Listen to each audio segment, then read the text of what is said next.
भौलय असतात.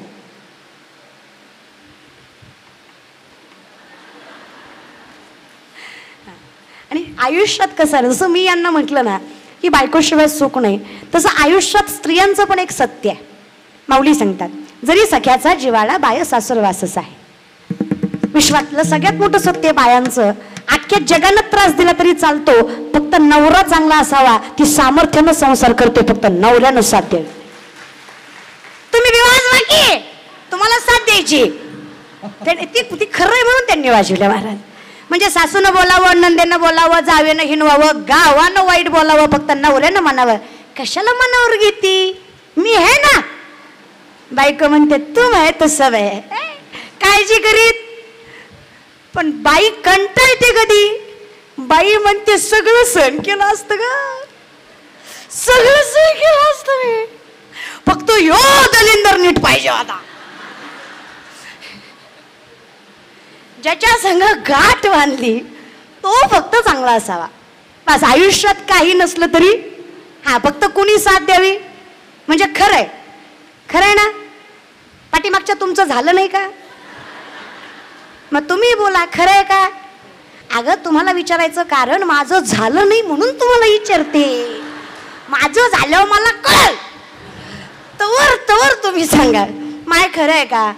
खरंय म्हणजे शहाणाचा धनी नवरा चांगला असावा. बस आयुष्यात काही म्हणजे सगळ्यांनी दुःख द्यावं, फक्त नवऱ्यानं साथ द्यावी. अगदी तसं आहे आयुष्यात, सगळ्यांनी दुःख द्यावं, फक्त खऱ्या धन्यानं साथ द्यावी. नवऱ्याच्या अगोदर सुद्धा आपला एक धनी, तो कोण आहे, पंढरपूर. आपलं माहेर आहे कुठे, पंढरपुरात. तेव्हा जनाई म्हणतात ना, हो बघले सासरी मजाता माहेरासिन्या, सोडा एवढा जाच तुमच्या पाया पडते हो, सोडा एवढा जाच तुमच्या पाया पडते हो. हा जाच सोडवा. मग कुठं जात जाच सोडवायला, नवऱ्यांनाही त्रास दिल्यावर कुठली आठवण येते. जाते माहेराला, जाते माहेराला, माझ्या मुळच्या घराला, माझ्या मुळच्या घराला. जाते माहेराला, जाते माहेराला, जाते माहेराला, बाई बाई जाते ग माहेराला, बाई बाई जाते ग माहेराला. हे असं खरं आहे महाराज, मी फक्त चाली जोडलं, दुसरं काही नाही. माझ्या मुळच्या घराला. मग आता हे घर ज्याला कळालं तो सुखी आहे. बाकी सगळे आता अहंकार सुद्धा आपली लायकी नाही की आपल्याला अहंकार यावा. अहंकाराला सुद्धा अहंकार आहे कुणाकडे जावं. आपण कशात आहे, वाऱ्यात. नुसतं वाऱ्यानंच आपली एवढी परेशानी केली अहंकाराचा. आणि आपण राजस आहेत. राजस म्हणजे लाडाव. विश्वाच्या मालकाने सगळं दिलं आपल्याला, त्याच्यामुळे आपण लाडावलो गेलो. लाडावल्यामुळे त्रास झाला. मग बलिप्रतिपदेला जेव्हा नवरा जागेवर आला, बायको नवऱ्याला ओवाळते. रुक्मिणी माता देवाला म्हटल्या, देवा मी तुम्हाला ओवाळते, रोज तुम्हाला भक्तगण पहिल्यांदा ओवाळतात. आज माझा मान आहे की नाही, आज पाडवा, आज तुम्ही पाठावर बसा, मी तुम्हाला ओवाळते. जगाच्या मालकावर ओवाळताना अगदी नक्षत्रासारख्या नटल्यात रुक्मिणी माता. बाईनं नटावं, सजावं, काही हरकत नाही, तुझा जन्मसुद्धा अधिकार आहे तुझा. अगदी अगदी नक्षत्रासारख्या नटल्या रुक्मिणी माता आणि नटून देवासमोर उभा राहिल्या. रुक्मिणी मातेकडे बघून देवही मनातल्या मनात म्हणला, रुक्मिणी काय गोड दिसतस ग. बघा, जगाच्या मालकानं कौतुक केल्यावर अहंकार येणार नाही का. कारण कौतुक कुणी केलंय, जगाच्या मालकानं केलंय महाराज. कौतुक करणाऱ्यावर आहे ना. तुमच्यासारख्यानं कौतुक केलं तर आमच्यासारखा मंडपावर जातो.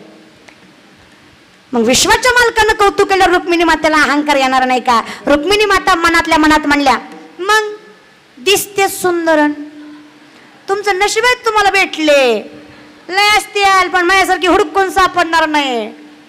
देवाला मनातलं सुद्धा देव म्हणले, तू ये ववाळाय, तुला आता दाखवतो, तू फक्त ववाळा ये. आता देवासमोर अहंकार चालत.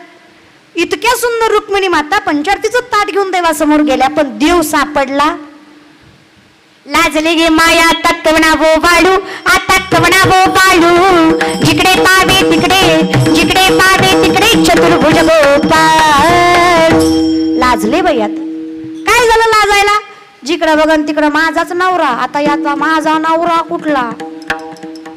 जिकडं बघन तिकडं माझाच नवरा, मग यातला माझा नवरा कुठला?